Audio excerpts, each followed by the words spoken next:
Parajes de Oriente y Cerradas de Oriente.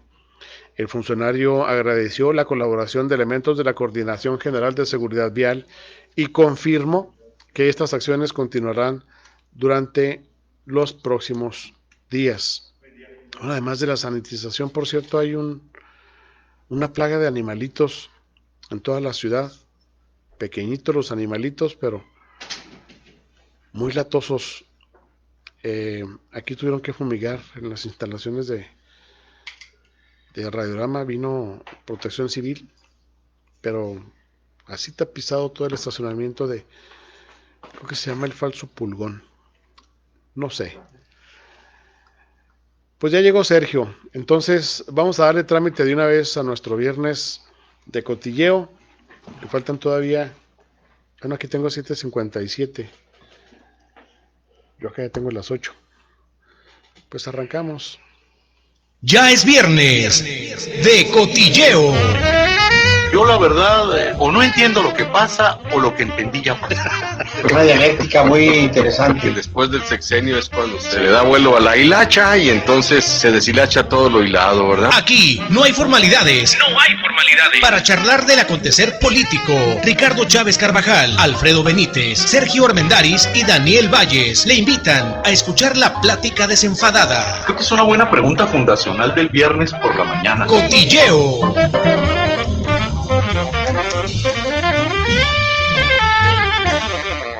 No hay fecha que no se llegue ni plazo que no se cumpla. Mire qué interesante se pone la plática. Un trago de cerveza. Y acá fuera el aire, pero chido se pone. Pajuelazo se decía en aquel tiempo. Échate un pajo. Fíjate nomás de lo que estamos hablando. Échale un pajuelazo al macho para que no se eche. ¿Te acuerdas? Eso era. Sí. Eso era. Es Daniel Valles. Ahorita me comunico contigo, Daniel. Ahorita me comunico contigo. Aguántame un segundito nada más. ¿Qué le vamos a decir? ¿Qué le vamos a decir al Chairo que vamos a entrevistar? Esto va a estar interesante. Sergio, buenos días. Mi querido Ricardo, es viernes, mi Ricardo. Es viernes. Día bonito. Y luego estos días primaverales. A la primavera le viene guango el asunto de la COVID o el COVID. No, bueno, pues todavía en la temporada, porque la verdad es una situación, mira, un clima delicioso, qué bueno que por lo menos hemos tenido días en términos atmosféricos, naturales, espléndidos y bellísimos, Ahí está ya. cabalgando con la COVID. Buenos días, Ricardo, buenos días. Buenos días. Alfredo, Señor, querido, buenos días compañeros. para todos los que nos escuchan. Buenos días, Linceo. Muy buenos días, ¿Ya saludó o no saludó? Sí. Pues ahora con la mascarilla que trae, ahora es de mezclilla, creo, ¿eh? Sí. Ando muy jaltón ahora. Sí. Daniel Valles, ¿cómo estás? Buenos días. Buenos días, ¿me escuchan bien? Sí, perfecto. Bueno, pues me da mucho gusto a todos ustedes, en nuestro auditorio, por supuesto, en este viernes. Me dice si ya se llegó y es día de cotilleo. Sí, se me hace que vamos a tener que retomar la llamada, y al final ya casi no se escuchó muy bien. No sé si mi estimado Sergio Armendáriz quiere dar la bienvenida a nuestro entrevistado del día de hoy, quien ya está en la línea telefónica. Con todo gusto, caray, pues es un honor. Conversador inteligente, un hombre de cultura académica, de pensamiento muy articulado, muy nítido, académico, insisto, docente a primerísimo nivel del Colegio de México, interlocutor con muchísimos espacios universitarios y propiamente investigativos, historiador reconocido, muy conocedor también de aspectos de economía, de la interdisciplina social y por supuesto también del espíritu humanístico, escritor, ensayista, columnista, un hombre que propone y que además expone porque hace ver su sentir y su parecer, y en esa medida, bueno, pues la pluralidad, la inteligencia, la apertura hacen de Lorenzo Meyer un conversador muy atractivo para la mañana del viernes de cotilleo por acá en Radiorama. Un privilegio, pero sobre todo un placer, la verdad, Lorenzo. Ya hemos conversado aquí en el espacio de Radiograma en otras ocasiones y es un verdadero banquete intelectual tenerte ahí cerca, haciendo privilegiada conversación con tu fina persona. Un abrazo de entrada y bienvenido, Lorenzo Meyer. Muchas gracias, saludos y desde luego que no me reconozco en esa introducción. ¿De quién sabe de quién andan hablando? Pero... Merecida. Mil gracias. Listo para la conversación. Gracias, Lorenzo. Don Lorenzo, soy Alfredo Benítez. Tengo una inquietud que quiero plasmarle a la vez de preguntarle. Leyendo no uno, sino muchos de sus artículos, encuentro evidentemente marco teórico y académico en ellos, que me gusta, impresiono y los leo por lo mismo. Pero hay un texto en especial que me causa, me pone algunas dudas.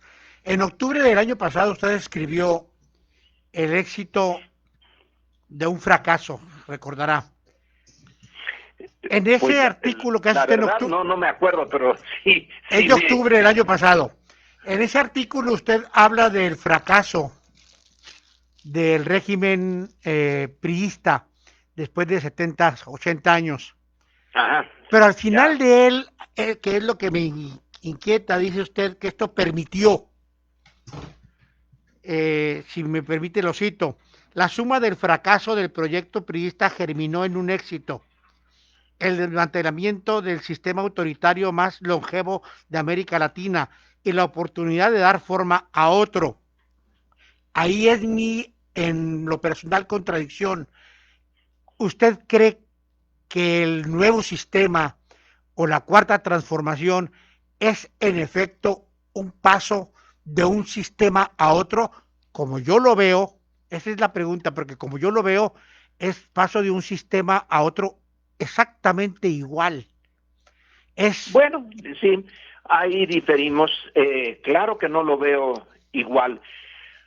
Hay, en relación a la historia de la transformación política mexicana, los momentos que por eso le pone la cuarta transformación, los grandes momentos de cambio político en México.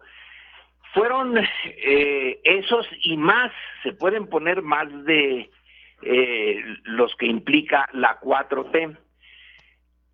El grueso de los cambios se tuvo que llevar a cabo por la vía de la violencia, del ejercicio de la fuerza. Algunos de estos ejercicios no tuvieron éxito, otros sí. En el caso de del presente sistema, se hace de manera pacífica y eso en cierto sentido pues desconcierta en relación a nuestra historia. Aquí tienen que convivir los remanentes del pasado con los esfuerzos de transformación, esfuerzos que se tienen que hacer teniendo al adversario al lado todos los días, 24 horas del día, cosa que no tuvieron que hacer cuando triunfaron los intentos anteriores de transformar a México. Lo hace pues diferente el entorno en el que se está llevando a cabo el cambio. Pero a mí me gusta usar una definición de política de un politólogo norteamericano de allá de los años 30, que define política es quién consigue qué, cómo y cuándo. Entonces, sí hay una diferencia y muy sustantiva en el quién consigue qué. De entrada, en el primer momento y de manera un tanto aparatosa, el nuevo gobierno decidió, por ejemplo, poner fin al proyecto del aeropuerto de Texcoco. Bueno, ese es uno de las decisiones tomadas en el sentido de quienes se beneficiaban en el pasado del ejercicio del poder, pues van a tener dificultades en el nuevo. Y los programas sociales son distintos, y el proyecto es un proyecto no radical, desde luego, que se tiene que hacer dentro del mismo margen, los márgenes que tiene la Constitución tan cambiada de 1917, pero en fin, que sigue siendo la Constitución actual. Son márgenes que ponen límites a los cambios, y en eso pues sí se parece al pasado. Es la misma Constitución, tenemos la misma división de poderes, etcétera, etcétera. Pero la energía del nuevo gobierno va por otro camino respecto del anterior. Y en ese sentido sí hay cambio, no es un cambio dramático, no han fusilado a nadie, ni han abolido la propiedad privada, ni nada por el estilo. Un ciudadano de a pie normal puede que ni siquiera lo sienta, porque su autoridad local es la que había sido siempre, los servicios que se están dando pues son los de siempre. Es un cambio más bien de largo plazo, es un cambio de las intenciones y la orientación del gobierno. Llevamos 1 año y medio, insisto, como no hubo cambio violento, las revoluciones son los cambios rápidos, violentos de la estructura de clase, de la estructura de poder. En este no. Entonces, bueno, pues es paulatino, y de lo paulatino uno puede decir, pues si no hay grandes transformaciones. Es el principio de un cambio, si es que se puede hacer. Tiene demasiados adversarios, y sus adversarios no son solo adversarios, son enemigos. Y yo creo que ahí está una de las respuestas a su pregunta: ¿por qué estos enemigos? Pues porque ellos sí ven que hay cambio. Y entonces los intereses creados son los que se ponen, pero con las uñas de fuera, y dispuestos a no ceder 1 milímetro. Si pueden, no ceden nada. No han llegado tampoco a la violencia, nadie ha llegado a la violencia, ni los nuevos ni los viejos, pero el encono en la vida política mexicana, vaya que sí ha aumentado. Entonces, los cambios van a ser lentos, pero sí hay una voluntad y hay un apoyo, cosa que no existía antes. Dice usted, pues yo no veo ningún cambio. ¿Cómo llegó a la presidencia Peña Nieto? Recordamos la operación Monex, por ejemplo, la forma tradicional de llegar al poder, que es el uso de los dineros, en este caso de los gobiernos de los estados, del Estado de México, del Estado de Hidalgo, del Estado de Veracruz, etcétera, de Coahuila, para apoyar una campaña presidencial con el dinero público, de manera casi abierta. Bueno, se llega esta vez al poder con una elección que se le podrá calificar de varias maneras, pero no hubo los dados no estaban cargados. Ya eso es un cambio enorme, fantástico en la historia de México. Se puede decir, oiga, pero si en el año 2000 Fox llegó al poder. Pues sí, llegó al poder, entre otras cosas, porque el partido que le deja el poder a Fox y el partido de Fox llegaron al acuerdo de que el verdadero enemigo era justamente la izquierda, y que había que detenerla, igual que en el 2006. Ya ese es un cambio de mucho fondo. Si uno no lo quiere ver, dice uno, bueno, pues la elección fue más o menos como todas las otras. Yo creo que no. Yo creo que es una elección que abre un camino distinto. Ya ahí, en el origen del gobierno, que cambia del 2018 a que tenemos ahora, hay una transformación. Ya no va a ser tan fácil volver a los sistemas que le dieron al Grupo Atlacomulco el poder en el 2012. Que el ciudadano normal diga, bueno, pues yo ni me importa, ni los veo, no entiendo qué fue eso, no veo ningún cambio. Pero sí, Lorenzo, echando la mirada hacia atrás y hacia adelante, sí que hay cambio. Sí, Lorenzo, Sergio Armendáriz. Mira, esto se llama Viernes de Cotilleo porque nos permitimos licencias comunicativas, verbales y porque le damos espontaneidad, frescura a la argumentación.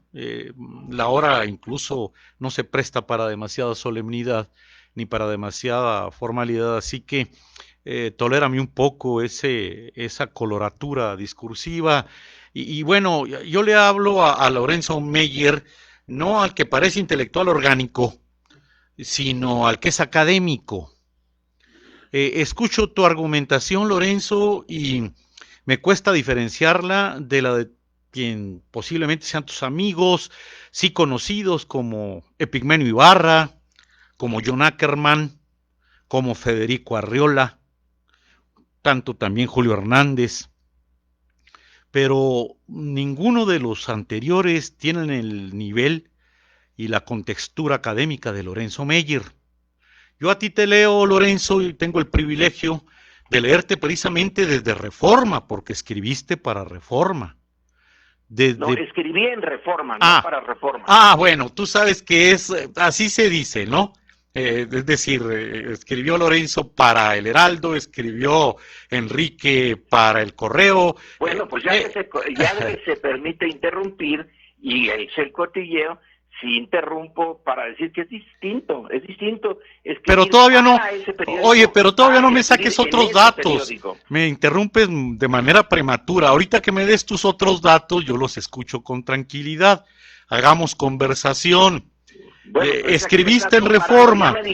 Mira, ya estás pareciéndote ya mucho al jefe de la 4T con el estilo verbal. Y yo sigo viendo a Lorenzo Meyer como académico.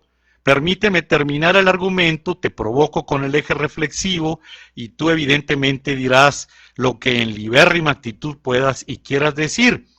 En ese sentido, la argumentación sobre la 4T y sobre López Obrador, yo le entiendo muy claro y le entendí porque te defendiste mucho, aunque leí yo a Lorenzo Meyer en muchos tonos, con gran capacidad de crítica, con extraordinaria condición lúcida, seguramente cuando te manejaste más bien en parámetros de oposición, pero siempre con una gran calidad intelectual y discursiva. Insisto con lo de académico.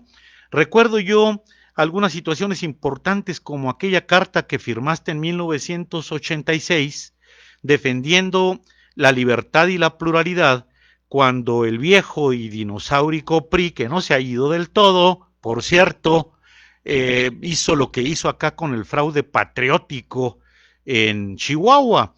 Firmaste la carta con figurones como tú, como Octavio Paz, como el mismo Enrique Krause, no recuerdo textualmente si Carlos Monsiváis, que se despidió de nosotros físicamente hace 10 años, por cierto, pero siempre con una capacidad extraordinaria y luminosa de plantear el claroscuro de la realidad y la capacidad de provocar reflexión. Escucho yo tu argumento y aquí lo dejo en términos del cotilleo para tu reflexión propia, tu contraargumentación de grandísimo nivel. Yo aprendo mucho leyéndote y escuchándote, afortunadamente. En tal sentido, ¿qué te diferencia de las otras mentes como las de, insisto, Arriola, Ackerman, Hernández, como la de Pablo Gómez, con quien hemos platicado también. Me parece muy monocromática la respuesta, no tu intelectualidad. Eres un hombre que ha entrevistado a figurones y que ha hablado con todo el mundo, pero sí, desde mi afición intelectual y mi falta de rigor quizá, y de desinformación también, evidentemente, me parece que es muy homogéneo el planteamiento argumental a la de estas otras plumas, y a mi parecer, y juzgo y me permito esta licencia final respecto a ti. Eres mucho más y tienes mucho más bagaje intelectual, teórico y metodológico que este grupo al que parece que perteneces, y es legítimo, pero bueno, ¿qué te diferencia de estas plumas que son sí abiertamente de intelectualidad orgánica? Por ahí va el eje reflexivo, mi querido Lorenzo. Bueno, yo nunca he tenido grupo y yo creo que sigo siendo exactamente el mismo que fui desde que incursioné de la vida académica en la de los medios, que me costó porque fue mal visto por algunos de mis colegas en el Colegio de México. He estado fuera de cualquier grupo y sí tengo una posición básicamente en favor del cambio. Entonces, ahora que viene el cambio, pues no voy a estar contra el cambio. Yo no veo ninguna incongruencia. Si siempre insistí en la necesidad de poner fin a un sistema autoritario que surgió de la Revolución Mexicana, que tuvo un partido de Estado, que recreó una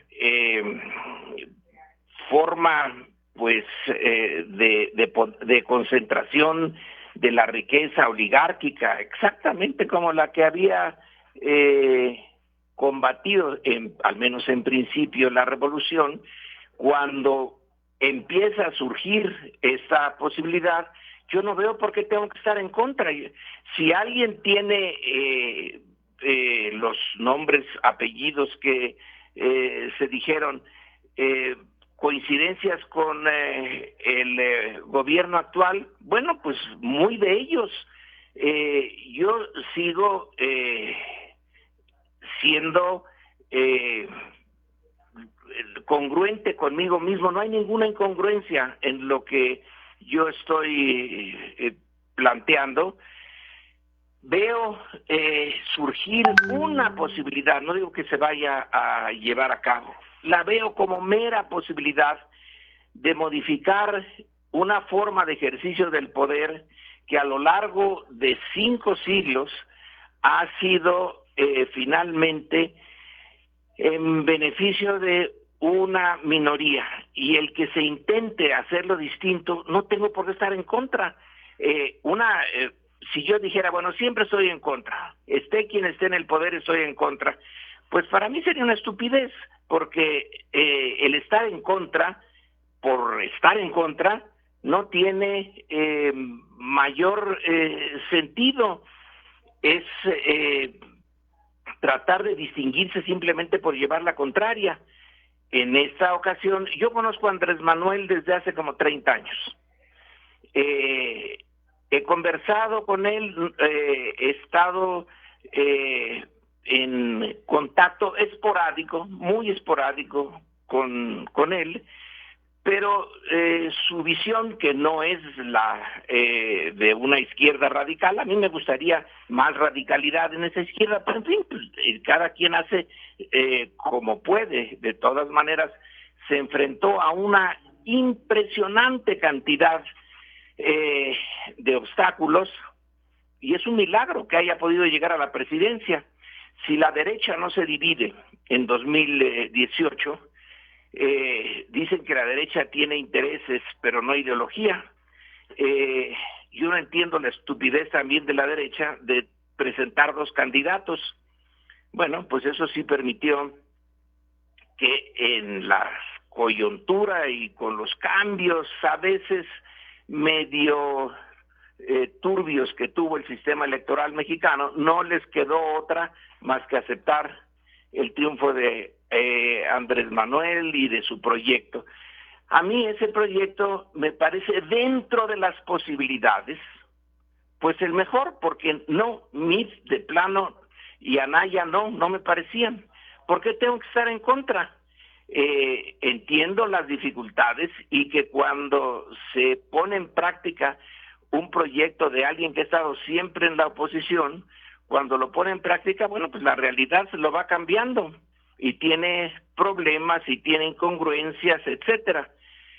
Pero poner obstáculos ahora a un intento de transformar de fondo la dirección en que se usa el poder, para quién se usa el poder, me parecería absurdo.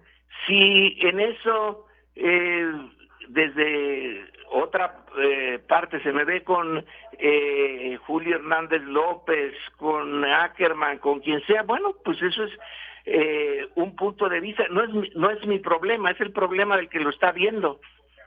Pero cada quien ve las cosas como quiere. En el análisis político no es matemáticas, no es ciencia exacta, es una observación de la realidad muy compleja, donde entran una cantidad enorme de variables, algunas de las cuales ni siquiera se percata uno de que están operando, que no son medibles, y donde las preferencias entran. Si el observador le cae mal Andrés Manuel, bueno, pues muy su gusto. Yo puedo revisar mi cadena de escritos desde hace 20 y tantos años y no veo ninguna incongruencia.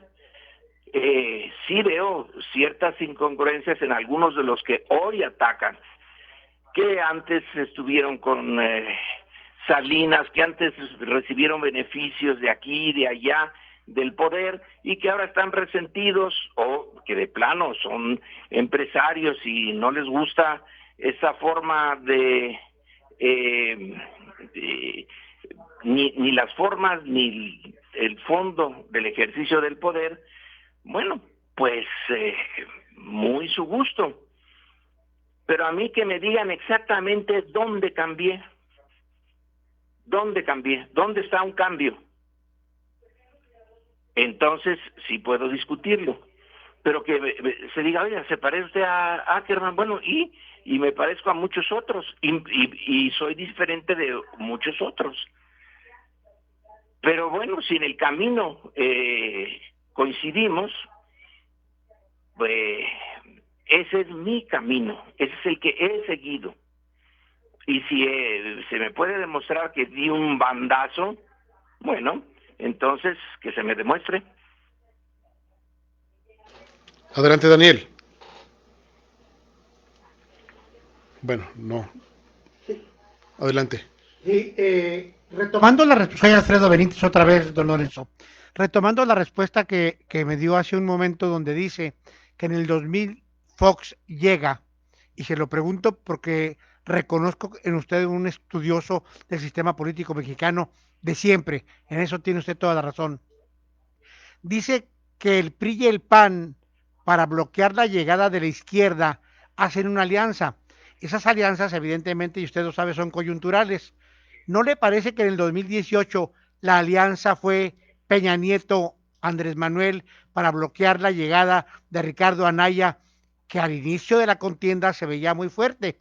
Entonces, hubo una alianza de parte de Peña Nieto, según mi opinión, muy cómoda para que exactamente no le siguieran las causas en ese sexenio. Entonces, me parece que es una injusticia decir que se dieron las cosas nada más porque Andrés Manuel tenía todo el carisma del mundo. No, también creo que fue parte de una alianza entre él y Peña Nieto.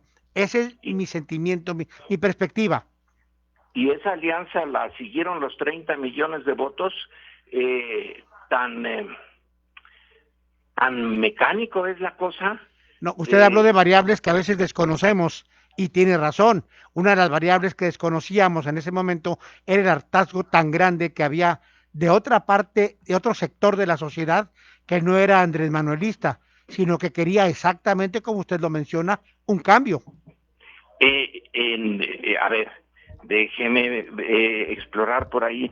¿Realmente desconocíamos ese hartazgo? No se había, usted o muchos otros no se habían dado cuenta del hartazgo. No había una enorme cantidad de indicadores, entre otros las encuestas de opinión del hartazgo.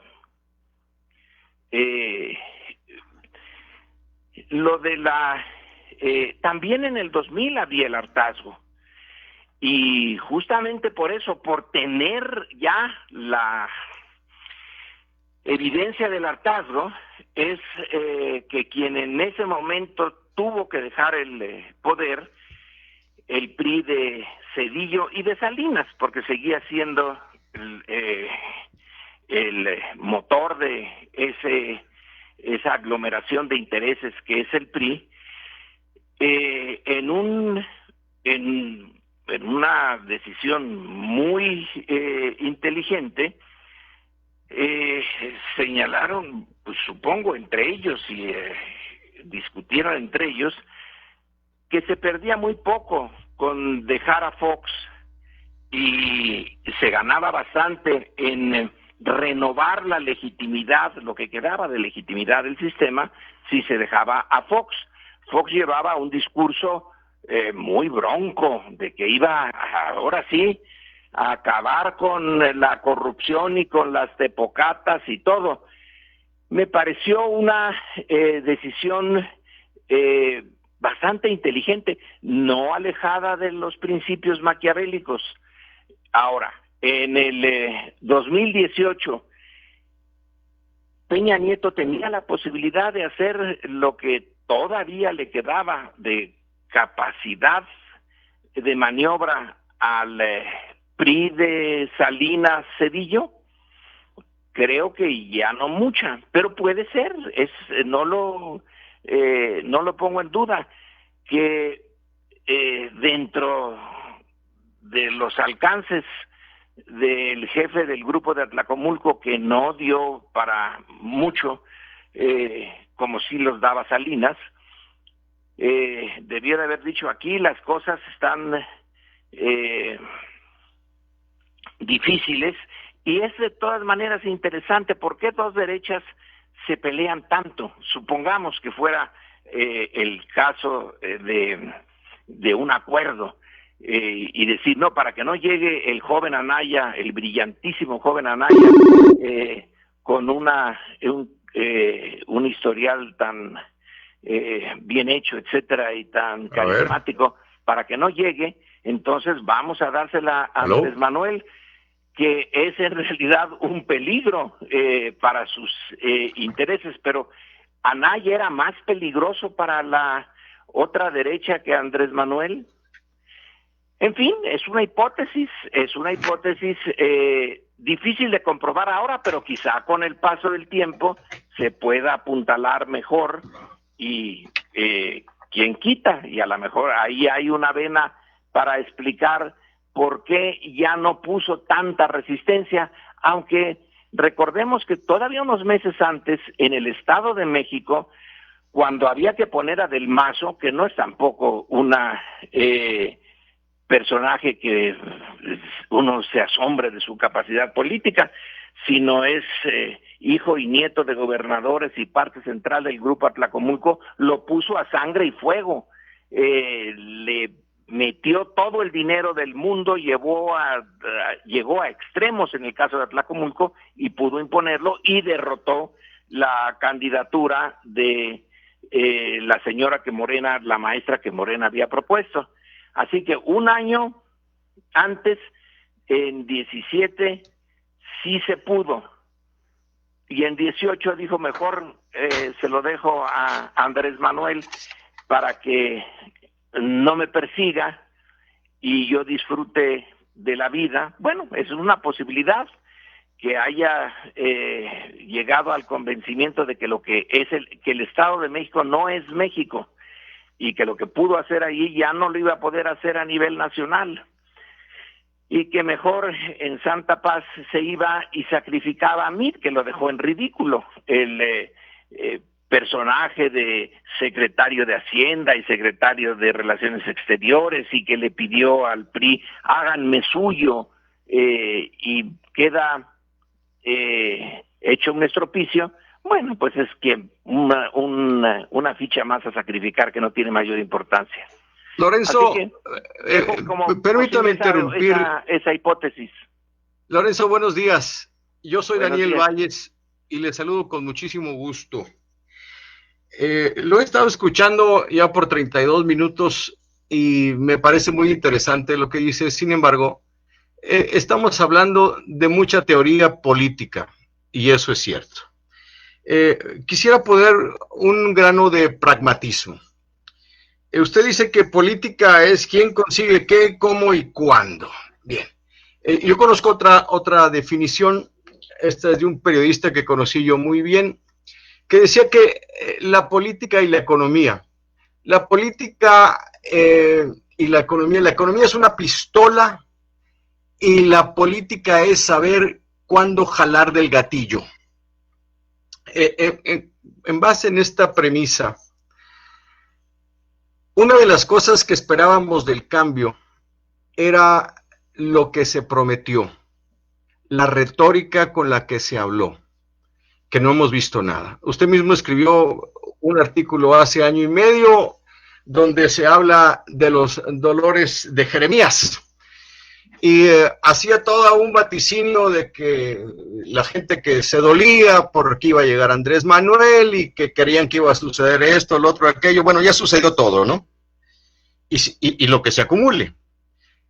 Admiro mucho su posición, pero dígame una cosa, ¿cree usted que el cambio que está viendo, que el que usted escribe, desde una premisa de izquierda que usted ha manejado toda la vida y yo le admiro, pero cree que se está viendo un cambio de izquierda?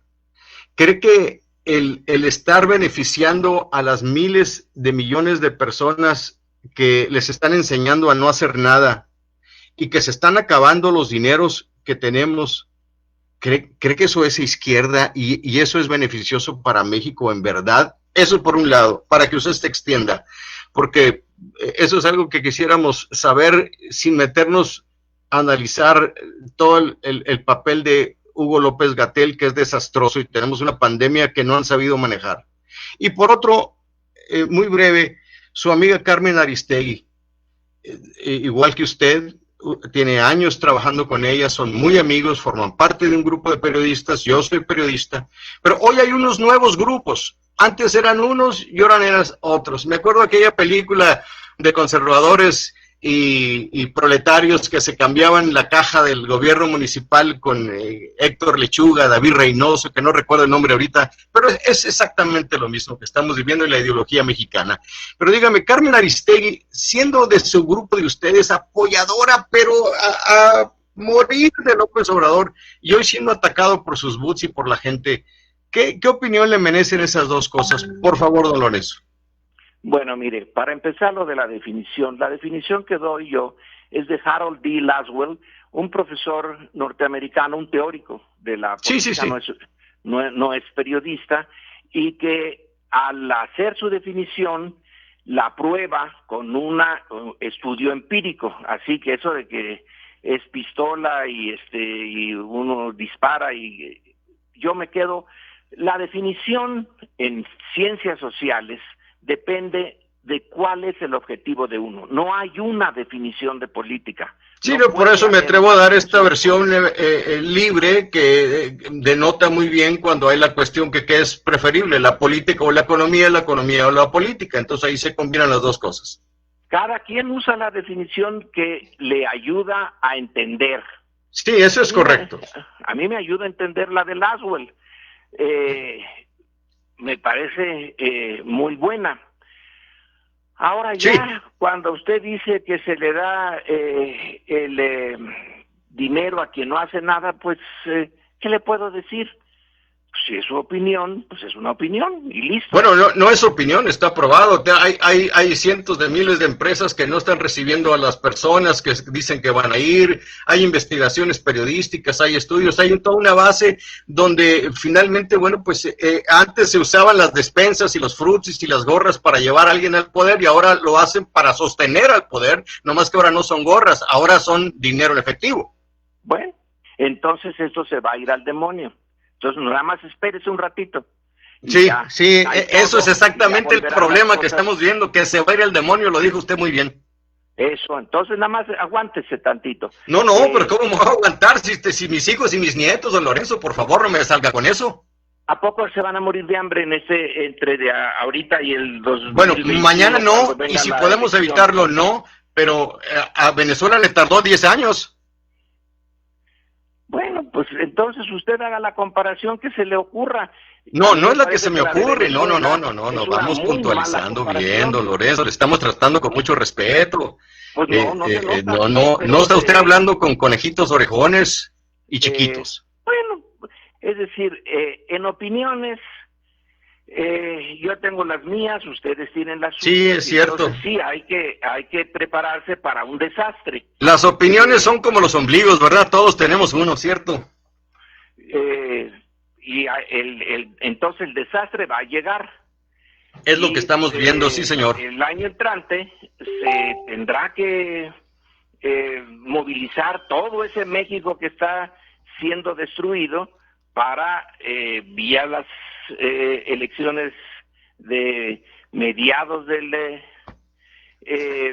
sexenio. Junio del 21, pero por favor, ¿qué le parece si me habla de Carmen Aristegui? Porque como colega que es, me tiene muy, yo no diría, como dicen, sacado de onda. De decir de que ella era muy López Obradorista, no, nunca la vi así. Mire, tengo también 20 años de conocerla.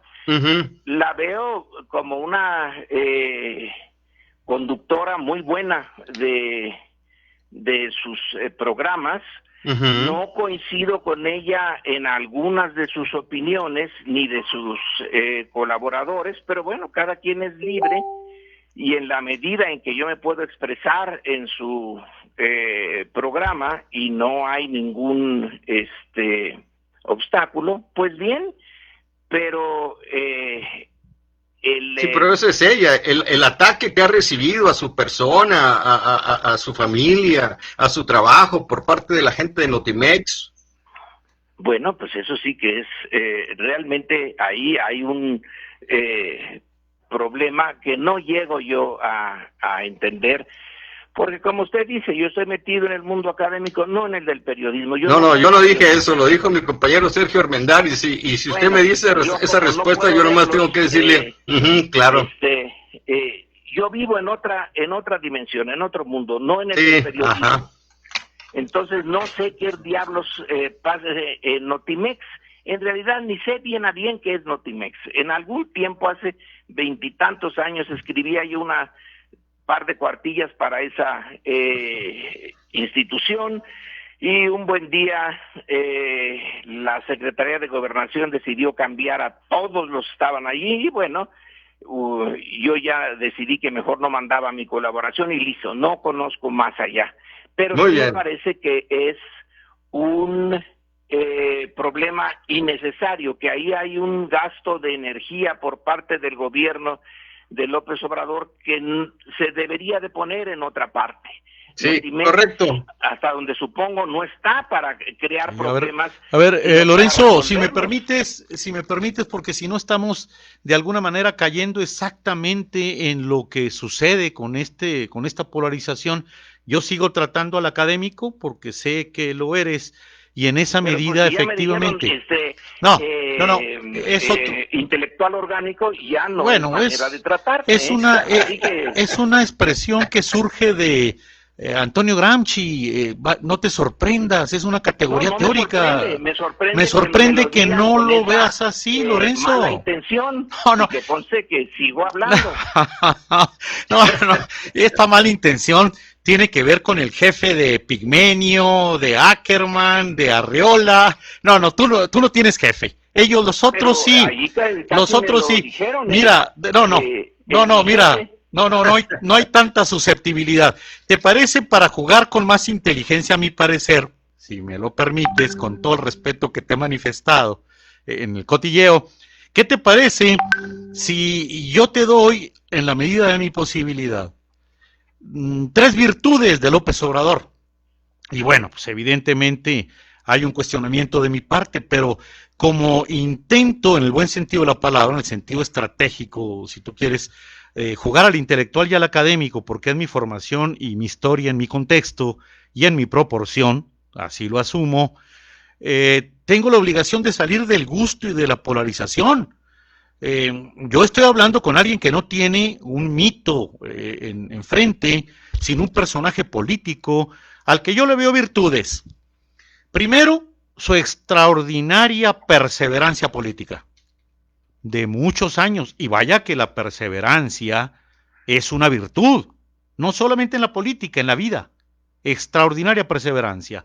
Segundo, un carisma y un cariño con las bases populares, con este México de tanta desigualdad y pobreza, como quizá no ha tenido ningún otro presidente de la República, y a lo mejor me voy muy lejos, con cierta similitud con Lázaro Cárdenas. Sin duda, es otra virtud extraordinaria. Tercero, una estrategia de comunicación que le ha brindado una gran tribuna de lucha para enfrentar lo que él considera sus adversarios, y que en el fondo quizá muchos de ellos no sean más que críticos, como tú lo eres, de otros personajes de la política. Y bueno, finalizo con esto, una certidumbre en cuanto al manejo de sus principios, que le ha abierto a este pueblo, a México, la posibilidad de vislumbrar horizontes fuera de los pactos cupulares cleptocráticos. Yo le veo todo esto, que abre un horizonte, y lo abrió en el 2018, Lorenzo. Yo quisiera pedirte a ti enfrente, para despolarizar, porque tú sabes hacerlo de muchísimos años, ¿cuáles son los puntos débiles de Andrés Manuel López Obrador, Lorenzo? Bueno, puesto de esa manera, me llevan a un rincón que realmente es el que antes me fue más familiar, porque eran muy obvias las falta de virtudes. La corrupción era tan clara que no necesitaba ser uno muy inteligente para verla y denunciarla.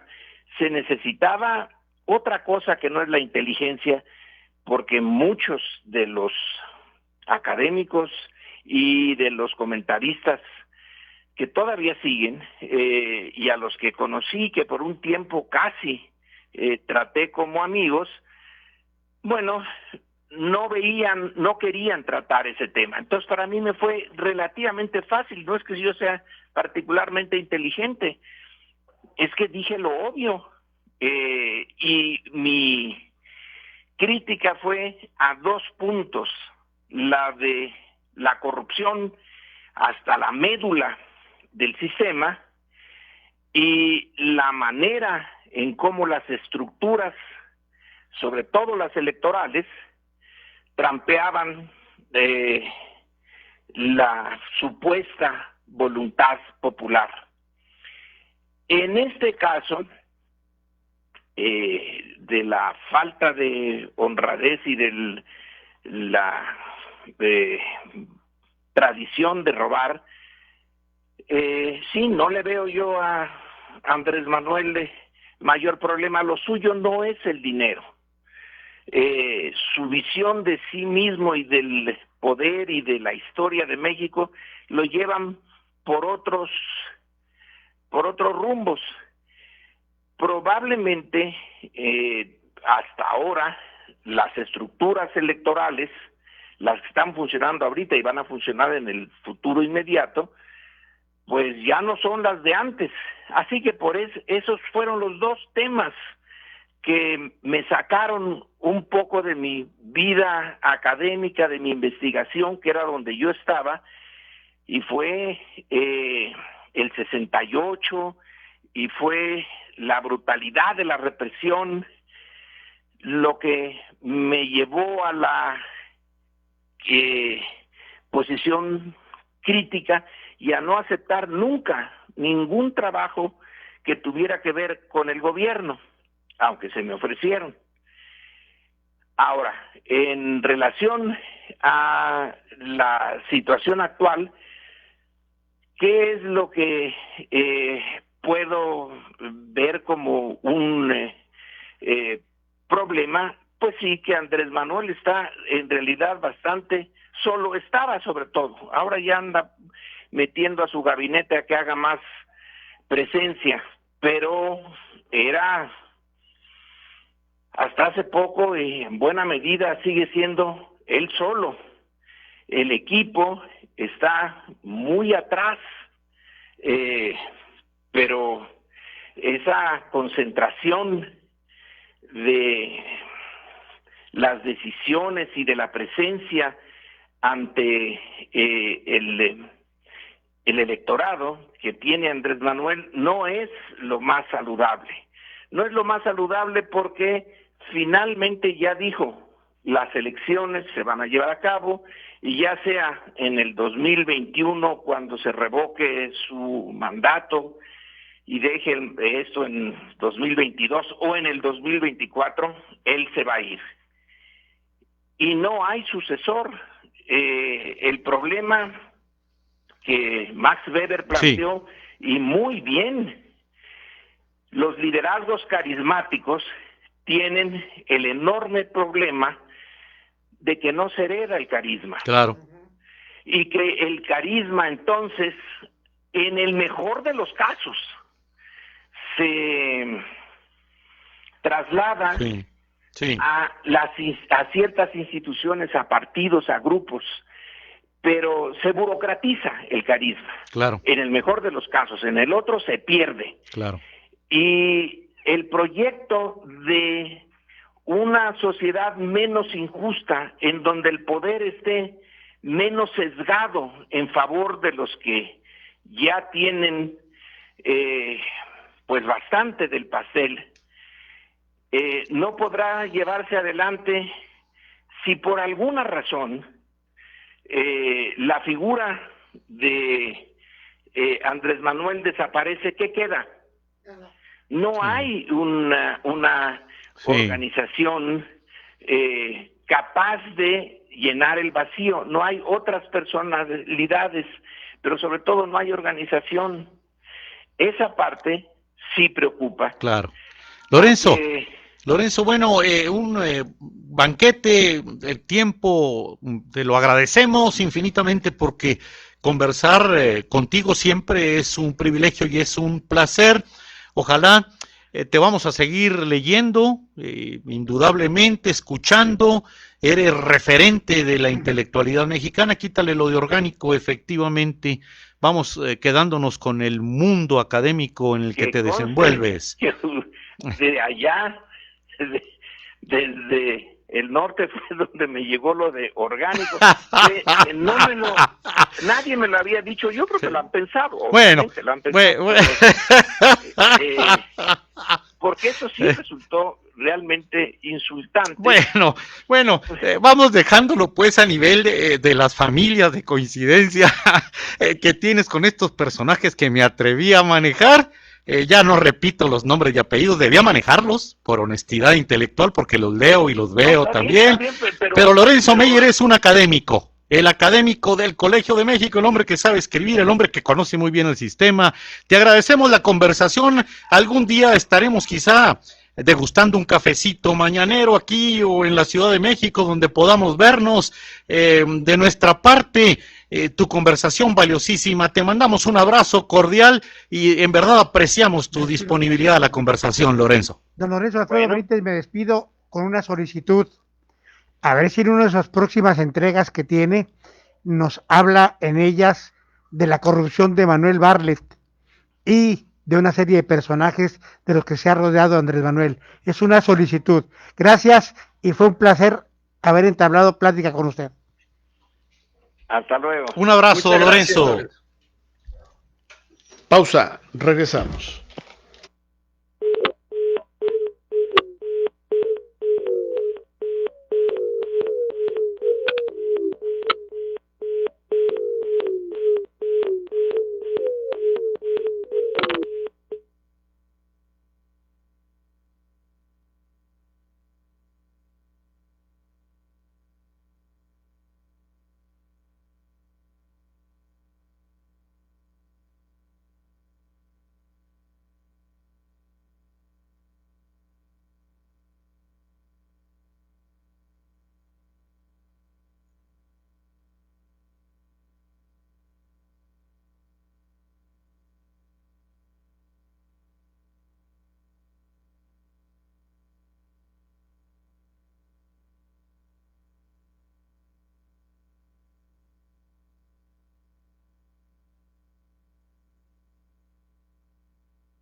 ZGAS y GAPSA mantendrán el precio más bajo durante la contingencia. Llama al 629-1700 o 618-3242 y pide tu gel antibacterial de regalo.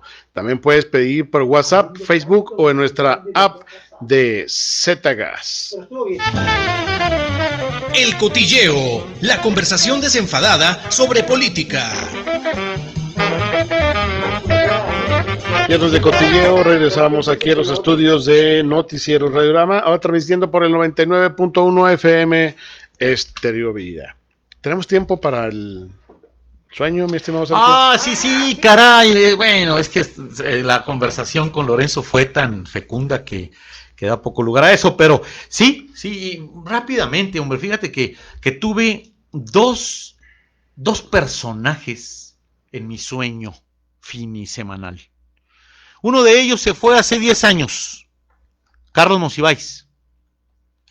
Genial, extraordinario, propietario de un lenguaje maravilloso, excepcional, singularísimo, conocedor profundo de la identidad mexicana y un cronista como seguramente ha habido muy pocos de la vida sociológica, urbana, popular, sobre todo en México. Y el otro, con quien tuve un flachazo en mi sueño, fue Héctor Suárez. Dos personajes extraordinarios, unidos por un elemento en común, la crítica humorística, irónica, sarcástica, desde el cine y la televisión, obviamente Suárez, y el otro en los ensayos, en la literatura, en los documentos, un coleccionista feroz, impresionante, un genio, dos genios. Para Monsiváis, que le dijo una vez a Yerrael Escalante, un comentarista conocedor, le dijo, pues estoy con López Obrador, no quiero a nadie, porque no me entrego a nadie, con culto a la personalidad, porque hasta el momento, esto se lo dijo en el 2009, 2008, poco antes de morir, le dijo, porque hasta ahorita no hay nada más, no hay nadie más. Por eso se me ve como López Obradorista. Por apoyo, porque no hay que olvidar que López Obrador, al que apoyó Monsiváis, fue López Obrador candidato, oposicionista. Ya no le tocó verlo en la presidencia. Entonces, en ese sentido, al amigo Monsiváis, seguramente, y ahí va mi sueño, lo vi yo escribiendo su columna que se llamó, ustedes lo recordarán, Por mi madre Bohemios, lo publicaba en Proceso.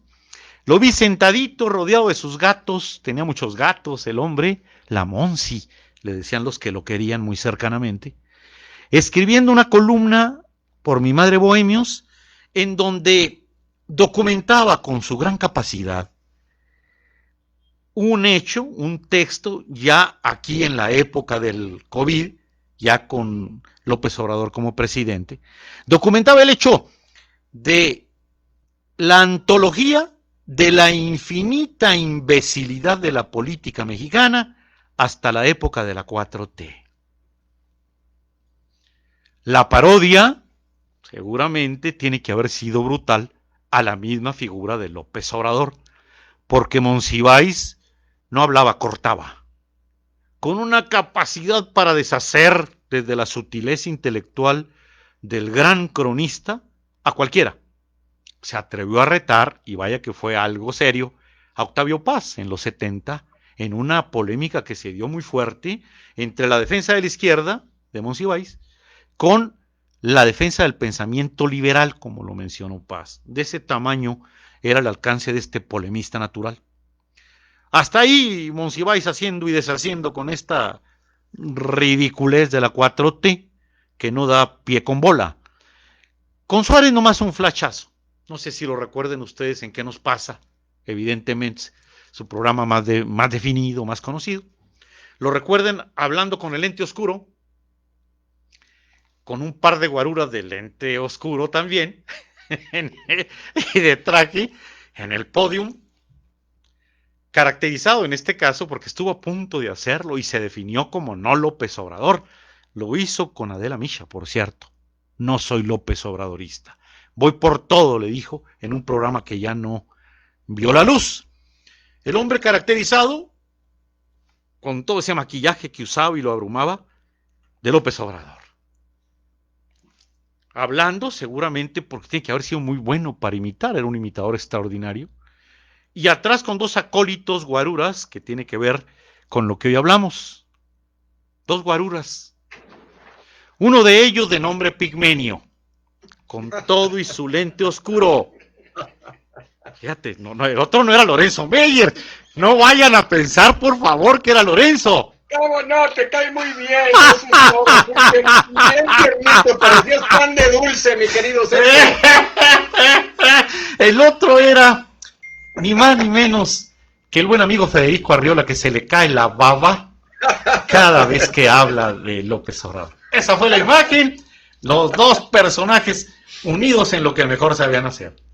Destruir a punta de causticidad y de sarcasmo a los ridículos y megalómanos propietarios, entre comillas, del poder en México. Ese fue mi sueño. Medio sutil y noble, quizá medio poco atractivo, sarcasmo el que yo usé.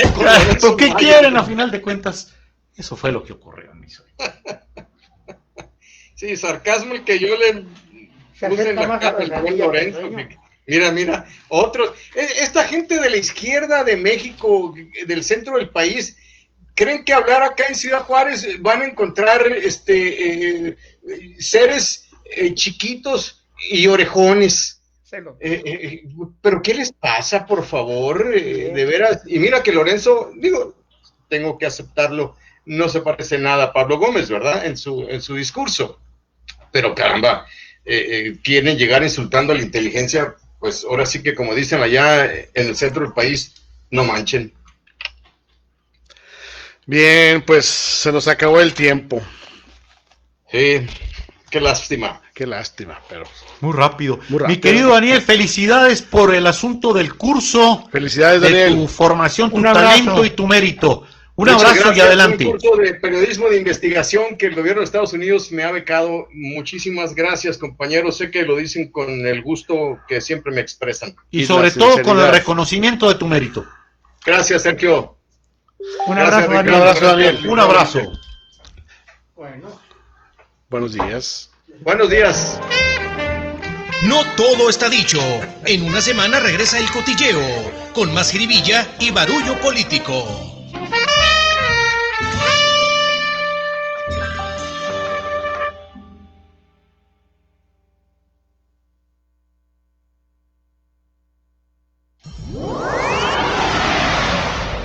Esto fue el informativo de Nuestras Noticias.